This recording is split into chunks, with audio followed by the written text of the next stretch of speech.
Hello everyone, I hope कि MRS की तैयारी आपकी बेहतर चल रही है। और एक डाउट मैं यहाँ पर डिस्कस करूँगी जो जुड़ा हुआ है आपके डोमेन नॉलेज से लेकर के।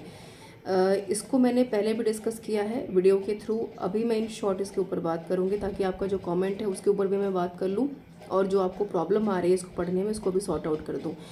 जब आप अपना पार्ट 5 चेक करेंगे तो यहाँ पर लिखा हुआ है डोमेन नॉलेज, साथ में लिखा है experiential activity based pedagogy and case study और नीचे एनईपी 2020। ये पूरा का पूरा पोर्शन इन्होंने 30 नंबर का पूछा है। ठीक है, अब डोमेन नॉलेज है क्या, पहले इसको समझ लेते हैं। देखिए, डोमेन नॉलेज बिल्कुल डिपेंड करता है आपकी डोमिनेंसी कैसी है आपके नॉलेज के ऊपर, आपका ऑथेंटिकेशन कैसा है, आपकी अथॉरिटी कैसी है, आप अपने सब्जेक्ट को, कंटेंट को कैसा समझ पा रहे हैं। ठीक है, तो जाहिर सी बात है कि आप टीचर बनने जा रहे हैं। अगर आप किसी भी विषय को पढ़ा रहे हैं तो इस विषय को पढ़ाते हुए आपका इंटरेस्ट लेवल कैसा है, आप उसको कैसे और इफ़ेक्टिव बना सकते हैं, स्टूडेंट्स को कैसे और ज़्यादा किसी सब्जेक्ट को आप जीवंत बना सकते हैं, इसके ऊपर बात की गई है। ठीक है, ये है आपका डोमेन नॉलेज, कितनी अच्छी नॉलेज है किसी भी चीज़ की आपको, है ना, एक्सपर्टी की अगर हम बात करें इन शॉर्ट। फिर ये कह रहे हैं कि एक्सपीरियंशियल एक्टिविटी बेस्ड और पेडागॉगी एंड केस स्टडी।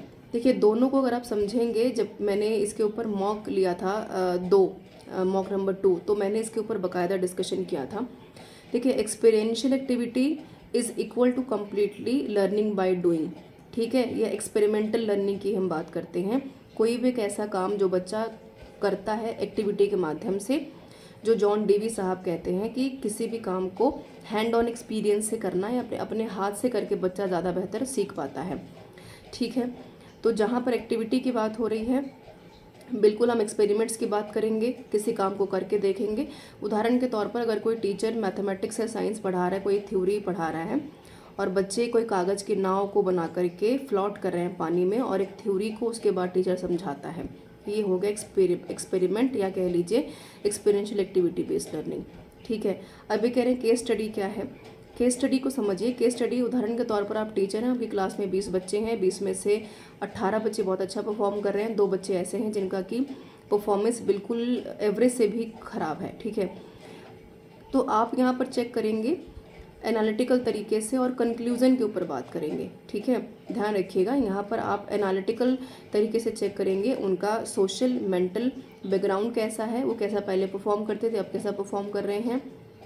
उसके बाद आप यहाँ पर अलग अलग तरीकों को इम्प्लीमेंट करके, चाहे प्रॉब्लम सॉल्विंग हो, डिस्कशन हो, ठीक है, क्वेश्चनिंग मेथड हो, उसका यूज़ करके उसके ऊपर काम करेंगे।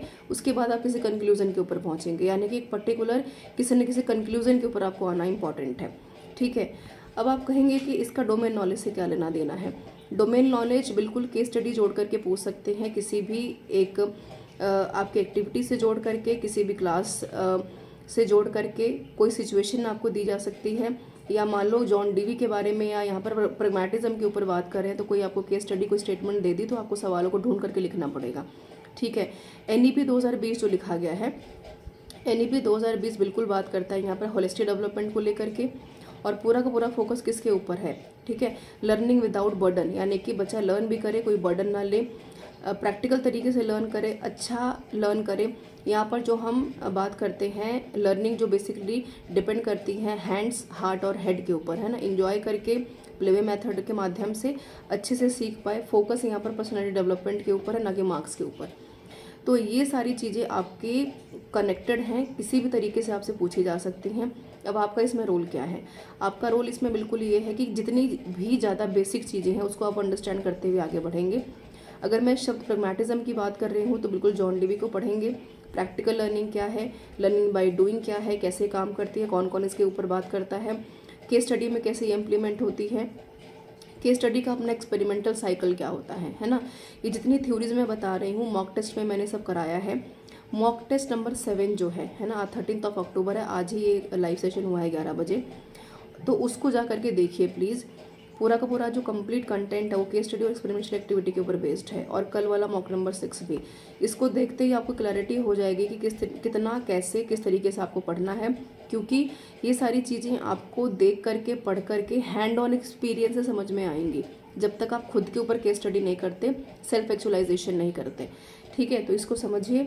और डोमेन नॉलेज की जहाँ तक मैं बात कर रही हूँ और एक्सपेरिमेंट एक्टिविटी के ऊपर 1000 से ज़्यादा MCQs आपको ऐप के ऊपर दिए हुए हैं, तो उसको जा कर के देखिए, प्रैक्टिस कीजिए, चेक कीजिए कितने आप तैयार हैं इस पर्टिकुलर जो आपका सेक्शन है पार्ट 5, ठीक है। और कोई क्वेश्चन रह गया होगा तो आप कमेंट करके पूछ सकते हैं। मैंने अपनी तरफ से पूरी कोशिश की है कि मैं क्लैरिटी दे दूँ आपको। कोई सवाल रह गया हो तो आप कमेंट करके पूछ सकते हैं। This is all about the session. Thank you so much for being with me.